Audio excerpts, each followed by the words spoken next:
자, 시청자 여러분 안녕하십니까. 오늘도 역시 변함없이 우리 간호연 선생님을 모시고 또 좋은 말씀을 이렇게 좀 들어보겠는데요.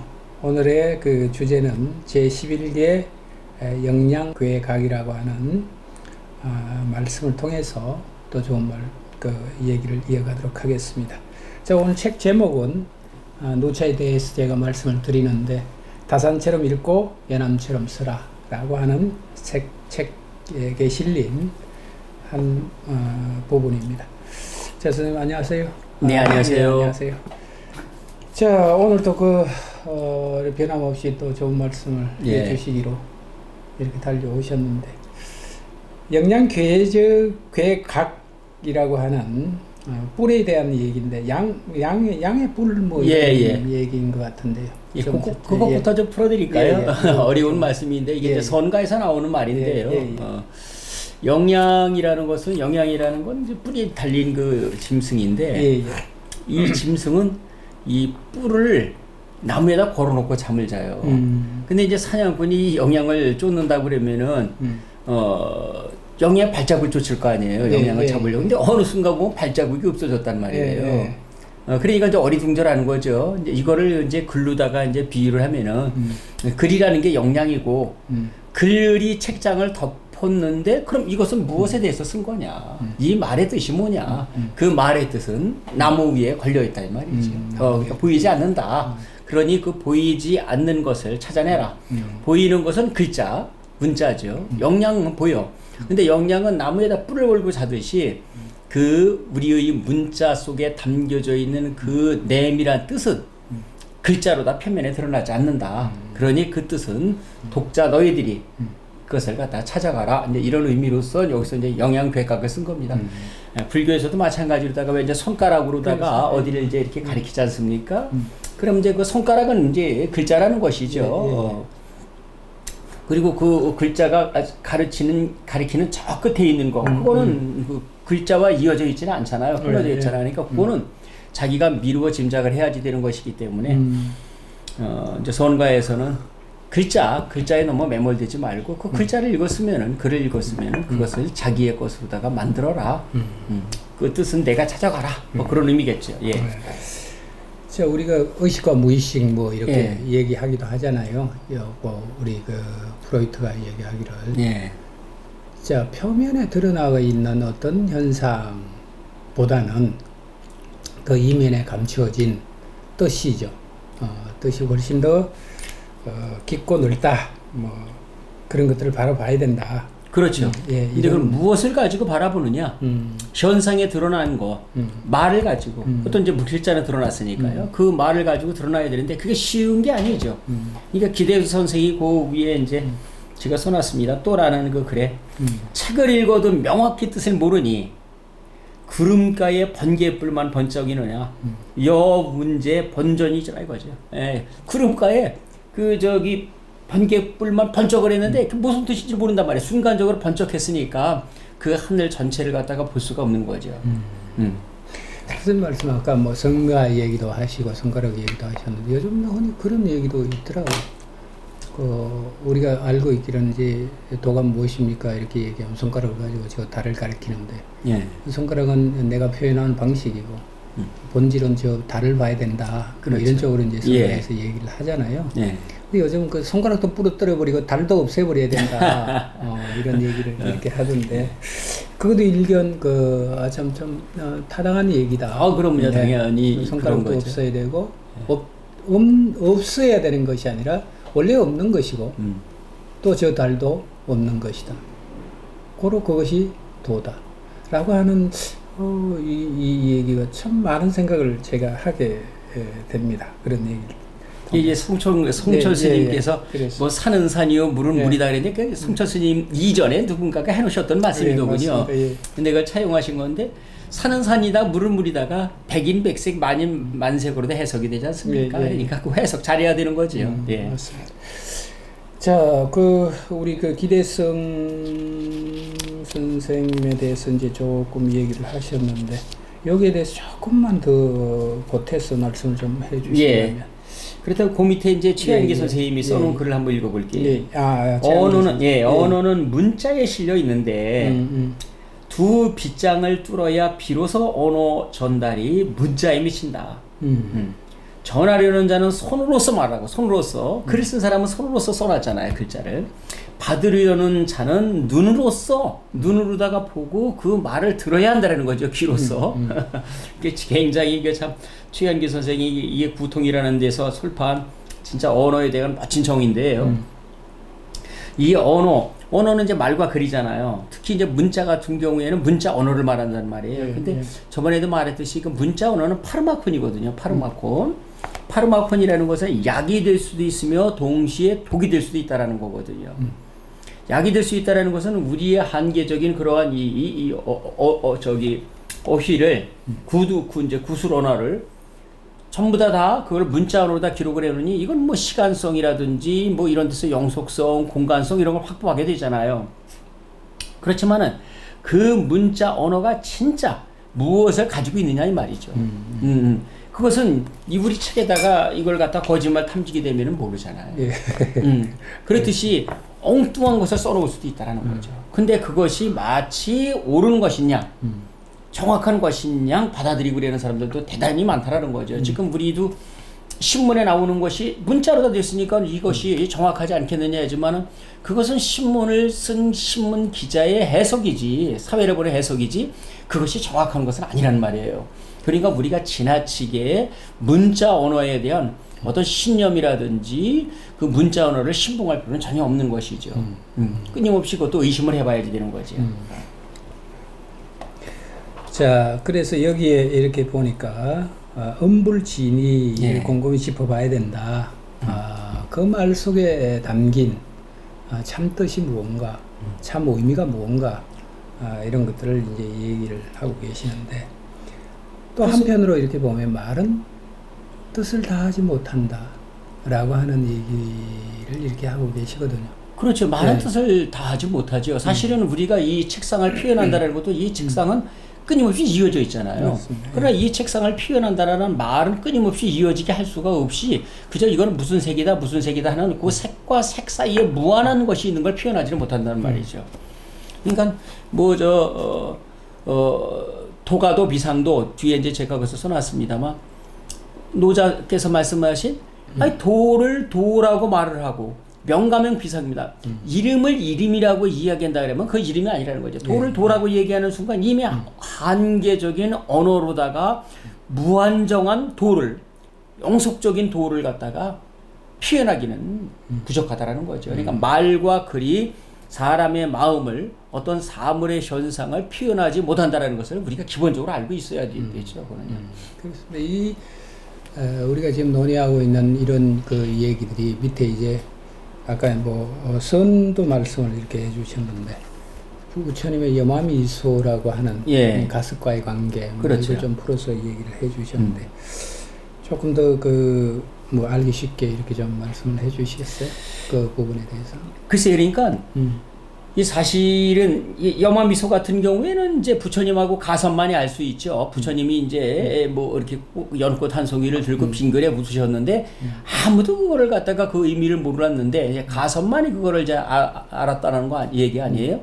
그러니까 두 사람 사이에 이제 심심상인이라 마음과 마음으로서 이제 서로 모구가 오고 갔고 그래서 이걸 교회 별전이라고 그랬단 말이에요. 가르치지 않는 것에, 가르치지 않는 외적인 것에서 따로 전하였다. 그러니까 가르치지 않는 외적인 거라는 거는 말로 가르침을 주지 않고 무건으로, 그 스님들이 먼저 무건 수행 같은 것도 있지만은 그 무건으로 해놓는 것, 그것을 갖다가 알아차린다 이 말이죠. 근데 그게 대단히 어렵단 말이에요. 사실 우리 시간이라는 것도요. 지금 여기서 화면을 보시는 분들은 이게 지금 계속해서 있는 것과 같지만은 사실은 이것은 화면으로다 이걸 잡아내는 것일 뿐이지 이 시간 속에서는 지금 계속 흘러가는 거거든요. 이 세상은 엘랑비탈인 세상이란 말이에요. 베르그송의 철학에 엘랑비탈이라는 건 나오잖아요. 이게 생생일신의 세계다. 지금 우리가 끊임없이 흐르는 시간을 갖다가 저것으로 잡아냈을 뿐이죠. 그런데 저것으로 잡아낸 것은 지금 저것을 보는 순간에는 저것을 보는 것은 그것이 실상적인 것 같지만 이미 지나간 시간이에요. 저 화면 속에 나오는 거요. 지금도 지나간 거고요. 지금도 지나간 거고. 다만 그것을 자본은 거세 지나지 않는 거죠. 그러니까 어떻게 보면은 그 시간이라는 흘러가는 시간을 갖다가 그냥 정지된 화면으로다가 만들어 놓은 것. 우리 시간은 화살이잖아요. 우리의 삶도 화살이고요. 근데 화살을 사진에다 찍어 놓은 것이죠, 그냥. 그래 놓고는 이 화살이 날아가는 것처럼 그냥 정지된 것처럼 보이지만 정지된 거 하나도 없는 거죠.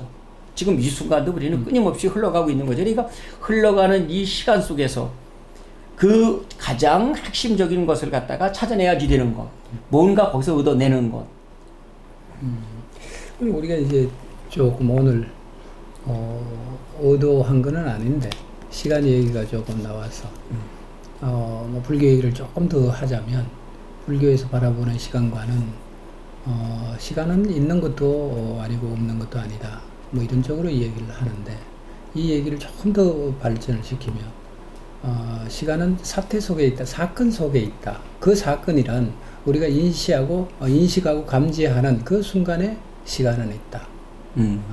그 얘기를 좀 더 덧붙일 수 있을 것 같은 생각이 듭니다. 자, 여기 이제 또 이렇게 보면 뭐 많은 말씀을 이렇게 해 주셨는데 오늘 우리들에게 더더욱 우리가 새겨야 될 그런 말씀은 그 이제 여기에서 이제 여러 가지를 제가 써놨죠. 사진의 부진이라는 말이 있습니다. 말은 다 했지만 뜻은 다 하지 못했다라는 거죠.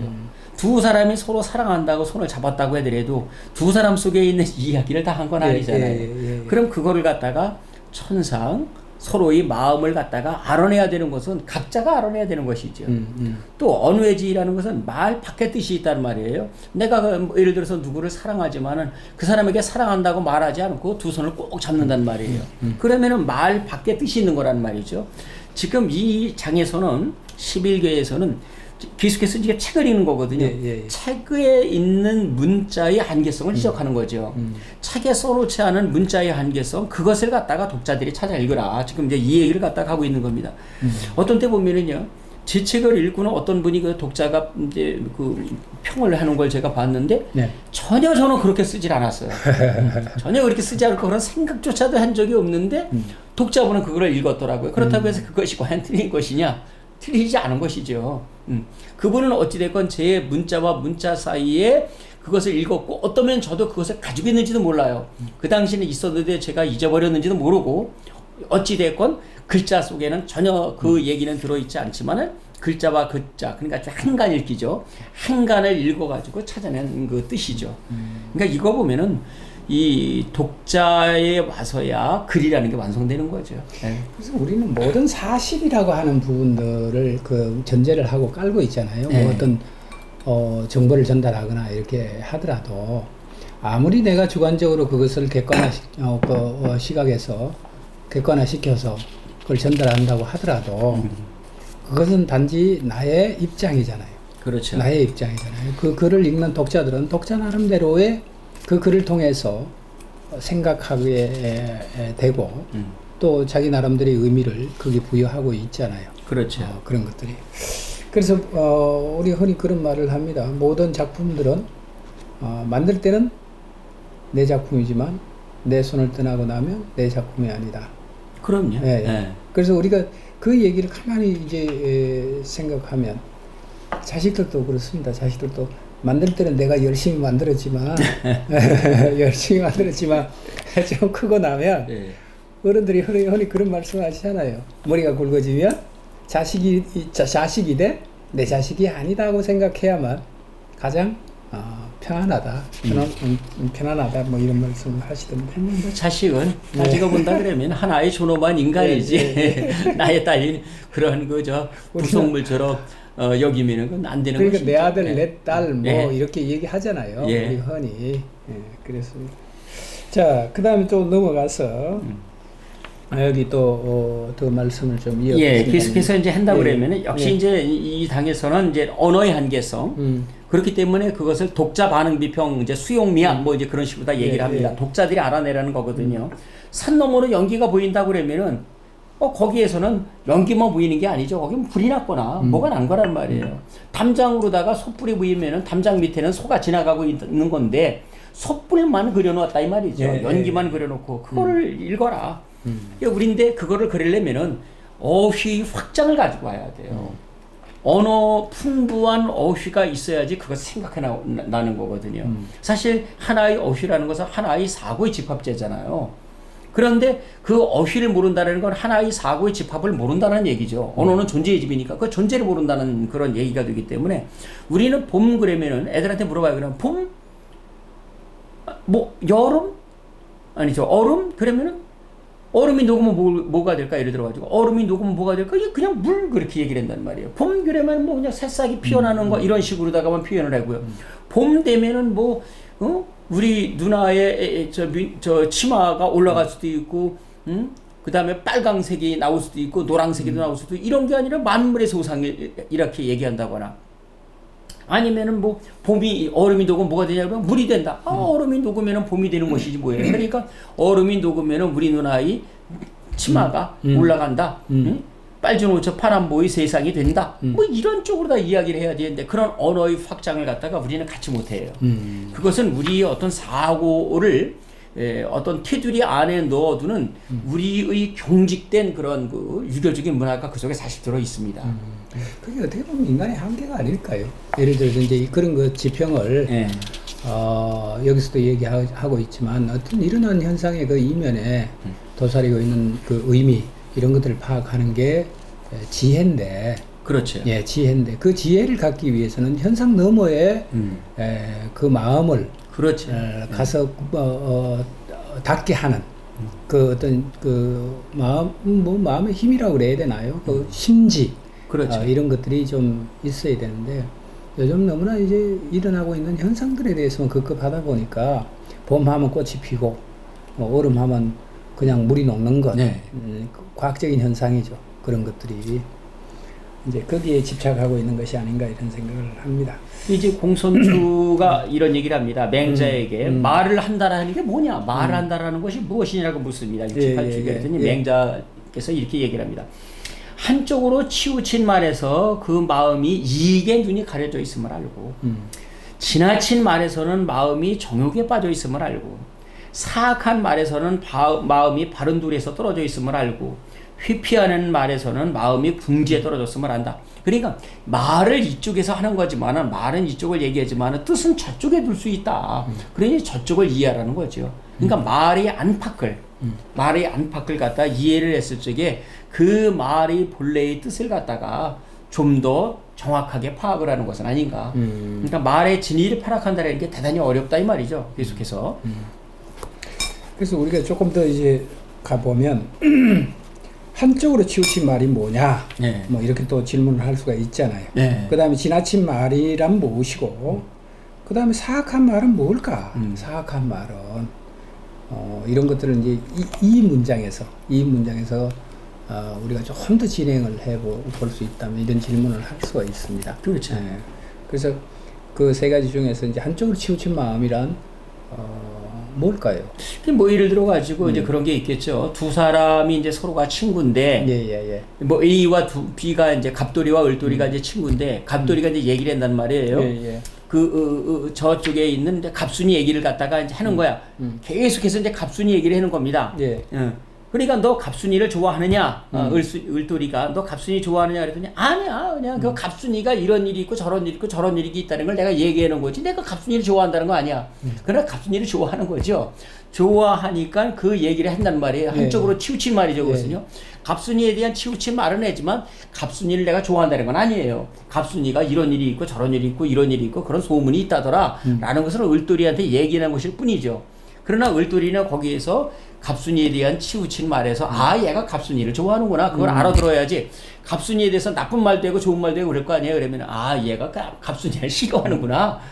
갑순이에 대해서 저렇게 좀 좋지 않은 말을 갖다 나한테 이렇게 하는 거군요. 이렇게 생각하면 안 된다 이거예요. 그래서 제가 가끔 이제 그런 부분들을 좀 겪습니다. 무슨 얘기냐면 저 사람이 이렇게 말을 하고 있는데 저 말의 저의가 뭘까? 이런 건 전혀 제가 가끔씩 이렇게 놓칠 때가 있어요. 반대적으로 얘기하거나 아니면 그것을 애둘러서 이렇게 얘기를 하고 있는데 지혜로운 사람 같으면 그 얘기를 듣고 금방 알아듣잖아요. 아, 저희가 지금 무슨 생각을 하고 있다. 그렇게 네. 해서 거기에 대해서 적절하게 뭐 대응을 하거나 이렇게 해주면 오해가 없잖아요. 그렇죠. 사람이. 근데 이제 그런 게 제가 가끔씩 이렇게 보면 제가 벽창호 그런 얘기를 많이 하거든요. 네. 그걸 잘 못해요. 네. 그런 거를. 그냥 좋아하면 좋아한다라고 하고 싫으면 싫다라고 얘기하고 이렇게 해주면 저는 참 편할 텐데 그게 파악이 안 되니까요. 이제 그렇게 사람들의 말이란 것은 그런 형식으로 이렇게 잘 표현을 잘 안 하잖아요. 그렇죠. 그래서 애둘러서 얘기하거나 아니면 빗대어서 얘기하거나 이렇게 얘기를 하는 거를 그걸 빨리빨리 이렇게 알아듣고 이해하는 사람이 어떻게 보면 굉장히 그 사는 게 현명하게 이렇게 사는 그런 거를 이렇게 느껴요. 선생님, 네. 저도 아주 선생님과 아주 동감을 네, 합니다. 예, 저도. 예. 그래서 저쪽에서는 예. 진심으로 다 말을 한 걸 무조건 받아들여요. 저 예, 사람이 예, 나를 예. 싫다고 해더라도 예. 나를 좋다고 해더라도 싫다고 표현할 수는 그렇죠. 있잖아요. 그냥 범범하게. 근데 그거를 갖다가 진짜 나를 싫다고 하거나 저 사람이 그냥 지나가는 만나 당신 좋아 그러면 예. 진짜 그 사람이 날 좋아한다고 생각을 한단 말이에요. 저는- 인사치레인데. 예. 저는 이제 뭐 다른 얘기인데 직언직설 뭐 이런 거잖아요. 내 마음에 있는 발을 상대편에게 전달할 때는 바로 얘기를 해서 전달해야 된다. 예. 내가 이렇게 얘기함으로써 미루어서 저 사람이 짐작해 줄 거야.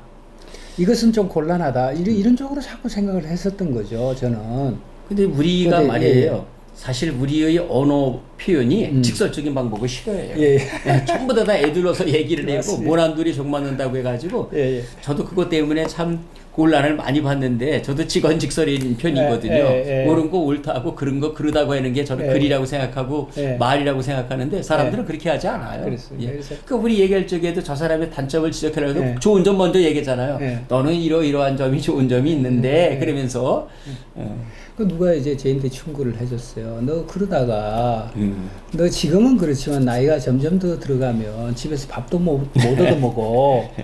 이런 얘기를 제가 가끔 충고를 듣거든요. 네. 왜냐하면 애들 엄마가 이렇게 얘기하면 그걸 알아들어야지. 못 알아듣잖아 너는. 그러니까 뭐 싱크대에 가서 그래서 월그다 끓이거나 뭐 와당탕 끓이거나 이렇게 하는데 그걸 알아들어야지. 이렇게 얘기를 해요. 그래서 제가 그때마다 아니 화가 나서 화가 났다라고 얘기를 하고 무엇이 나쁘다라고 얘기하면 쉬울 텐데 왜 자꾸 애들러서 그렇게 복잡하게 얘기하냐고. 언어의 한계성이죠. 언어로 표현하면은 자기의 심기를 다 표현할 수가 없어. 그러니까 대신에 그릇을 갖다가 와장창창 이런 식으로다가 하는 거죠. 그걸 갖다 잘 알아들으셔야 되는데 그거 못 알아듣시고 곤란합니다. 그러니까 이제 그 친구들이 이제 그런 얘기를 해요. 야, 너 시쓰는 사람 맞냐? 시쓰는 사람 맞냐? 뭐 이런 쪽으로 농담도 하고 이렇게 하는데, 자, 이 얘기를 좀 더 진행해 가서 그 전등록 얘기도 있고, 좀 좋은 얘기도 많았는데. 또 뒤에서 하신 말씀, 전등록에서 나온 말이 이제 바로 그 영양괴각이라는 말이에요. 영양은 뿔을 갖다가 걸고 잔다라는 거고. 그래서 이제 혹시 시니피아인가 시니피에라는 게 나오는데 말이라는 것은 이제 그 시니피에가 있고 시니피앙이 있죠. 그러니까 아까 이제 그릇을 갖다가 왈가닥 한다는 건 시니피앙입니다. 이제 소리 글자죠. 그 다음에 거기에 담겨 있는 뜻. 당신이 나를 엄청 화를 내게 했어. 요게 이제 사실은 전달해고자 하는 뜻이란 말이에요. 시니피에고. 예, 시니피에. 시니피안과 시니피에로다가 언어는 나누어져 있는데, 그 시니피에의 그 영역. 이것도 또 사실은 문제란 말이에요. 예를 들어서 내가 공부라고 시니피안을 던졌을 적에, 우리 공부합시다라고 내가 던졌을 적에, 제가 말하는 공부합시다라는 것은 모든 게 다 공부예요. 그러나 제 말을 듣는 학생들은 지금 고등학생들까지는 전부 다 책을 볼 거란 말이에요. 책을 보는 게 공부라고. 그러나 저는 제가 공부라고 하는 것은 이 모든 것이 다 공부다. 책에만 있는 것이 아니라 어른에 대한 존경하는 거라든지 친구를 갖다가 예의가 있는 것이라든지 아니면 공중도덕 지키는 것도 다 공부다. 저는 그런 의미로서 공부라는 얘기를 했지만은 받아들이는 쪽은 공부라는 것은 1 더하기 1은 2를 만들어내는 거라 책에 있는 것만 보는 것이 공부다 이렇게 생각할 수가 있다는 말이에요. 그러니까 우리가 이제 전통적으로 보면 공부라는 것은 삶의 이치를 깨닫는 게 공부거든요. 그렇죠. 전반적으로 무엇을 하든 그것이 일종의 공부라는 개념으로 우리가 이제 통용이 됐는데 요즘은 이제 선생님 말씀처럼 공부가 학교 내에서 예를 들어서 뭘 외운다든가 뭘 어떤 현상에 대해서 그것을 공식화시킨다든가 시험을 보기 위한 그것을 공부라고 생각을 하고 있다라는 거예요. 이 공부의 원뜻이 너무나 잘못 지금 전달되고 있다. 그렇죠. 우리가 이게 경직된 사고 때문에 그렇단 말이에요. 이 경직된 사고를 풀어내지 않으면은 새로운 미래가 정말 나아갈 수가 없단 말이에요. 생각을 공처럼 굴려야지 되는데 생각을 갖다가 공처럼 굴리는 게 아니라 무슨 박물관에 박제된 어떠한 박제된 어떤 물건처럼 그냥 고정되게 만들어 놓는단 말이에요. 그리고 그 위에 먼지가 풀풀 꼈단 말이에요. 그것도. 이 생생 아까도 말했듯이 이 엘랑비탈의 세계, 생생일신의 이 세계, 끊임없이 변화가는 이 세계 속에서 어떠한 것에 대한 생각이 고정적으로 다 박혀 있다라는 거, 이게 굉장히 문제잖아요. 자, 우리가 여기에 대해서 조금 더 그래서 정지상의 송인이라는 거예요. 그냥 작품을 좀 시대를 좀 봤으면 좋겠습니다. 송인. 그 이제 두 사람이 헤어지는 거잖아요. 사랑하는 사람이 이제 헤어지는데. 아주 이게 송인이 진짜 우리나라 참 이별시 아주 절창이라고 그러잖아요. 비겐 긴 두개 불빛이 더 푸른데 우월장제 초색단이 송군 남포 동비가라 님보내는 남포에 슬픈 노래 흐르네 대동강수 하시진고 대동강물은 어느 때 마르려나 여기까지는 그저 그래요. 근데 별로 년년 참 높아라 이별의 눈물을 해마다 푸른 물결을 돋우네. 이별의 눈물이 해마다 그 푸른 물결을 돋워요. 대동강에 푸른 물결을 돋을 리는 없겠죠. 거기에 이별하는 그 슬픈 마음을 담아냈는데 여기서 이제 신운이 감돈다고 그랬는데 요 마지막 구절에 요것은 요 신운이 감도는지 안 도는지는 읽는 사람의 맛이죠. 읽는 사람이 여기에서 신운을 찾아내면 찾아내는 것이겠고 못 찾아내면 못 찾아내는 거죠. 참 이게 저는 정지상의 송인이라는 시를 이렇게 보면서 참 잘 지은 시다. 참 좋은 시다. 근데 이제 두보의 시 제목은 제가 잘 모르겠습니다만 이게 색채적 이미지를 아주 대조적으로 끌어내서 이제 노래한 시가 있어요. 그건 제가 굉장히 감동적으로 읽었던 기억이 있는데 비겐 두 개 이렇게 나옵니다. 비가 이제 소나기가 오거나 뭐 이렇게 해서 빨갛게 이제 갠 날이죠. 불빛이 더욱 푸르다라고 하는 얘기가 있고요. 그 두보의 시도. 그 다음에 강입니다. 배경이 이제 강인데, 강의 수면을 아주 학이, 새하얀 학이 한 마리 이렇게 날아갑니다.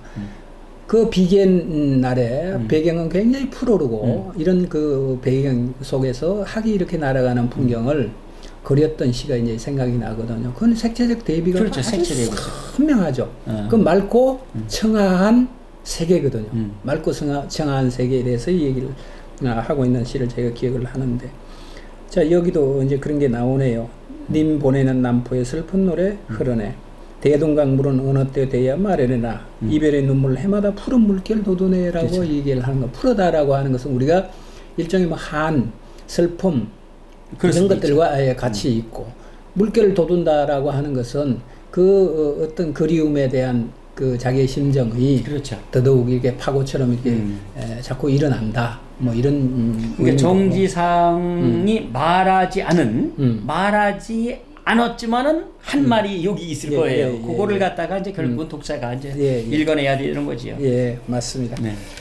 자, 이제 이 얘기를 조금 더 확장을 시켜서 여기 참 많은 시들이 소개되어 있습니다. 아주 좋은 시들이 참 많은데 조금 말씀을 그래서 이제 매창의 시에도요. 11의 4 그리워 말 못하는 애타는 심정 하룻밤 괴로움에 머리가 샌다오. 얼마나 그리웠나 알고 싶거든 금가락지 헐거워진 손가락보.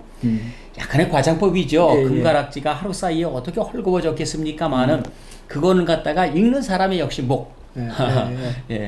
선생님 지금 손에 가락지 가락지를 꼈습니다만 선생님 하룻밤 이렇게 고민하고 이렇게 밤 지새우시면 헐거워지지 않나요?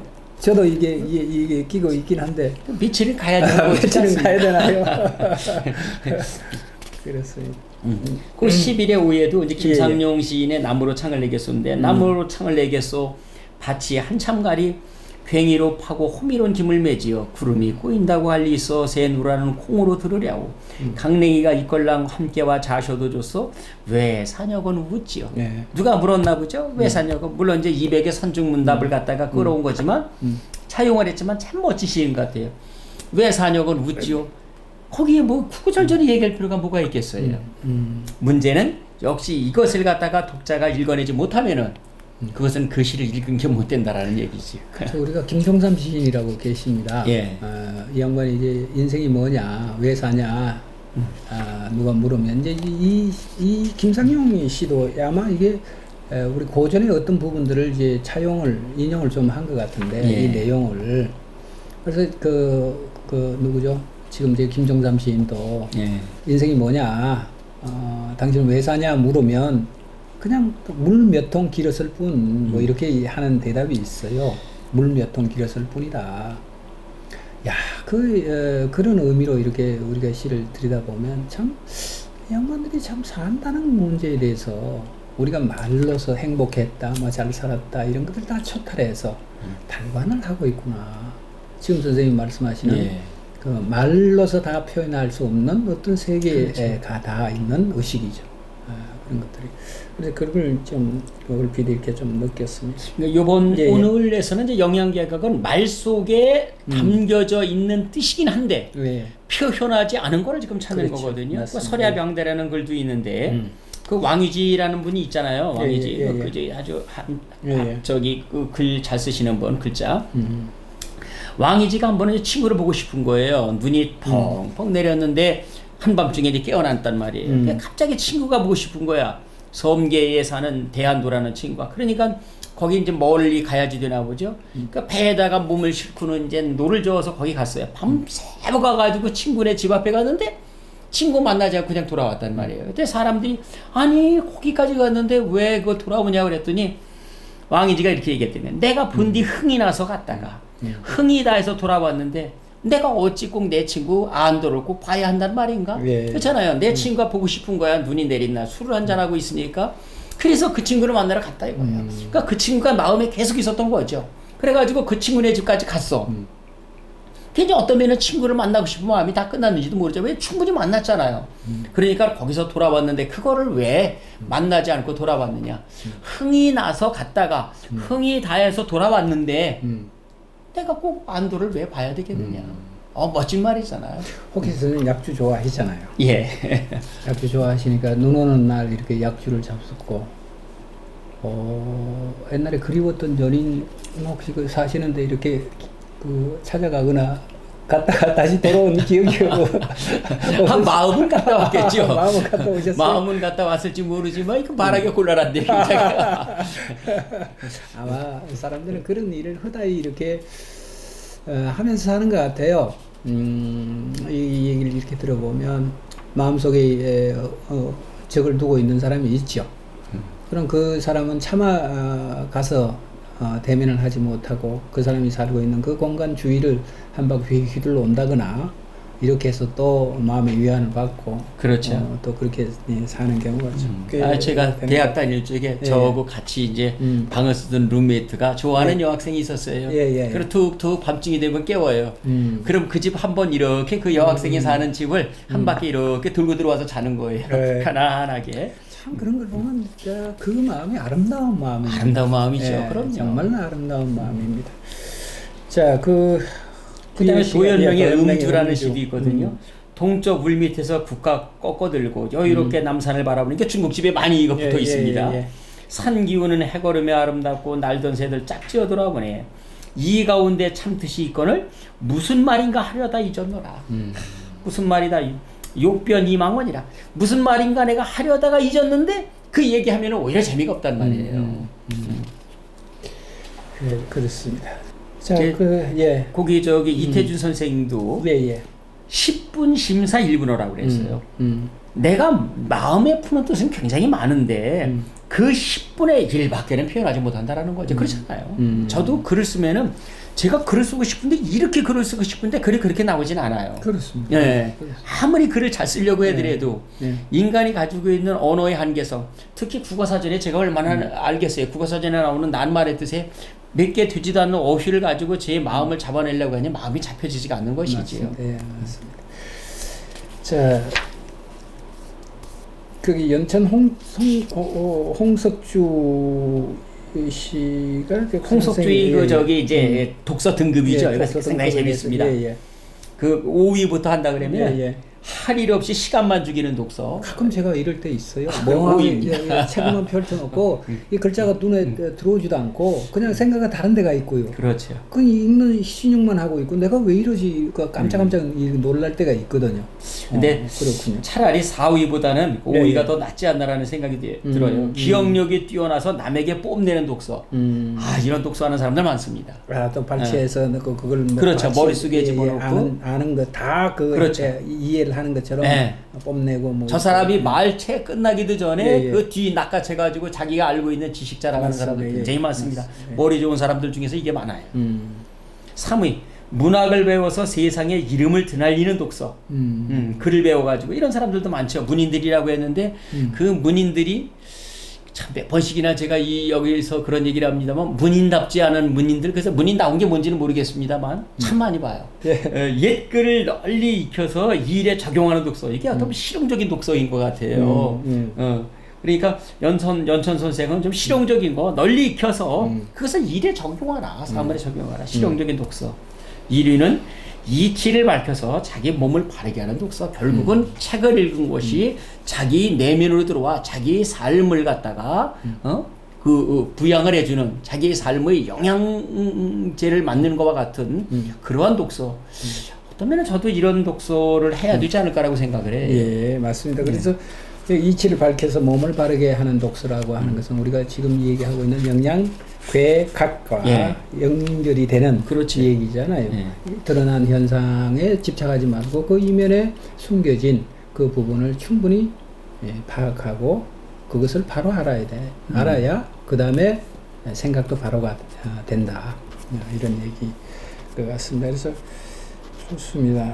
아주 좋은 말씀이네요. 홍석주라는 분은 어떤 분인가요? 이게 연천 선생이 조선시대 1700년대 말쯤에 대단한 학자죠. 홍연주, 홍길주, 홍석주 전부 다 아주 대단한 분들입니다. 같은 형제들로서. 형제분들인가요? 예. 홍길주 선생 그런가요? 홍길주, 홍연주, 홍석주 다 예. 같은 형제들로다가 대단한 분들이죠. 그렇군요. 자, 그 다음에 또 그 다음에 바르가스 요사라는 사람이 픽션에 숨겨진 이야기에서 전언한 내용인데 그 소설에 대해서 난 이분이 가장 정확하게 정의를 했다고 생각해요. 소설이라는 것은 전위된 스트립쇼라고 그랬어요. 스트립쇼는 다 보여주잖아요. 근데 전위가 됐다는 건 나중에 가서 옷을 제대로 입었다는 소리거든요. 그러니까 주제가 뭐야 이렇게 됐다는 거죠. 내가 책을 다 읽고 다 아는 것처럼 됐는데 덮으니까 이게 뭔 소리인 거지? 이런 소설은 전위된 스트립쇼다. 그러니 그 전위된 스트립쇼는 결국은 누가 알아야 되느냐? 독자가 그걸 읽어내야지 된다라는 얘기죠. 그러니까 이제 이런 얘기인 것 같아요. 우리가 뭐라 그러나요? 동영상. 이렇게 성적인 행위를 직접적으로 표현하는 그런 영상물들은 뭐라고 하죠? 동영상? 아니면 그런 거 많이 있겠죠. 하여튼 그렇게 포르노. 포르노와 작품의 차이는 뭐냐? 포르노는 다 보여주는 것이고 작품은 반만 보여주고 하는 숨기는 것이 작품이야. 흔히 이제 그런 얘기를 참 많이 하거든요. 그래서 이제 우리가 포르노라고 하는 것은 욕망의 발산이죠. 욕망의 발산입니다. 완전히 그것을 발산을 하고 휴지까지 가는 거죠.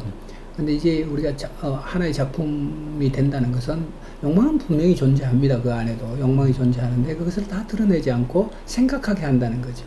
그 여지를 가지고 있는 것이 작품이다. 좋습니다. 이게 마리오 바르가스 요사라고 하는 페루 소설가군요. 이분도 얼마 전에 노벨 문학상을 받으셨어요. 그렇습니까? 그 전에 제가 이제 이분의 픽션에 숨겨진 이야기라는 걸 봤는데 너무 충격적이었어요. 사실 그냥 소설에 대한 정의가 너무 못 들어져 가지고. 자, 그래서 오늘 이제 쭉 잘 말씀을 다 이렇게 해 주셨는데 다시 이제 영양괴각이라고 하는 쪽으로 말씀을 좀 마무리를 좀 해주신다면. 좀 전에 제가 그 욕망이라는 말씀을 이제 하셨잖아요. 그 욕망이라는 건, 그러니까 작가의 욕망이 빚어놓은 게 작품이라는 말이에요. 작가의 욕망. 근데 그 욕망을 그냥 그대로다가 빚어놓지는 않는단 말이에요. 특히 은유도 쓰고 비유도 쓰고 환유도 쓰고 지유도 쓰고 그럴 거 아니에요. 그러니까 어떻게 본다 그러면은 작가보다 더 많은 의식이 있어야지만 그 작품을 독자가 읽어낼 수가 있지 않을까 그런 생각을 한단 말이에요. 그리고 보니까 엊그저께 그 모자를 쓰고 온 학생이 있더라고요. 이 여름에 이 가을이 아직은 뭐 가을이잖아요. 이제 초가을인데 털모자를 쓰고 왔어요. 학교에서? 네, 학교에서 수업을 했는데 털모자를 쓰고 왔더라고요. 그럼 걔가 그 추워서 쓰고 온 건 아니잖아요. 그러니까 걔가 그 모자를 쓰고 온 욕망을 무엇일까? 이유가 있겠죠. 그 모자를 쓰고 왔을 적에는 어떠면은 자기 어떤 패션호다 그럴 수도 있단 말이에요. 그러니까 털모자는 더 이상 겨울을 갖다가 덜 춥게 하는 그런 도구가 아니라 어떠면은 자기의 멋을 내는 그런 패션의 하나일 수도, 패션의 액세서리일 수도 있구나. 그런 생각을 제가 했습니다. 요거를 생각을 하면서요. 네. 제가 이제 그 뭐 인도 통은 아니지만 가끔씩 그런 걸 느껴요.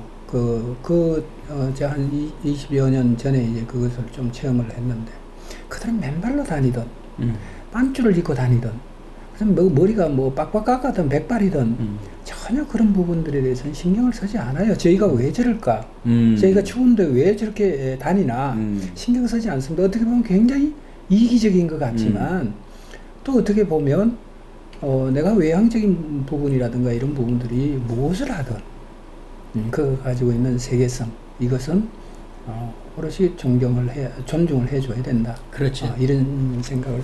그러니까 우리가 가지고 있는 어떤 경직적인 경직된 사고, 덮어놓고 열 넉량금이라는 우리의 속담이 있거든요. 덮어놓고 열 넉량금. 그 소리는 그냥 그렇다라는 거예요. 덮어놓고 그렇다라는 건데 이것이 아니라 책을 읽을 적에는 색독만, 그러니까 책을 그냥 눈으로만 읽는 걸 색독이라고 그러거든요. 덮어놓고 열 넉량금과 같이 책 읽지를 말고 정말 영양괴각이니까 책 속에는 뜻은 어떠면은 노골적으로 다 표현을 하지 않고 은미한 데 숨어 있을 수 있으니 그것을 읽는, 그것을 이제 채독이라고 그러거든요. 내 몸으로써 읽는 그러한 자세를 좀 가졌으면 하는 마음으로다가 써놓은 게 이제 이 개입니다. 영양괴각이라는 게. 그렇군요.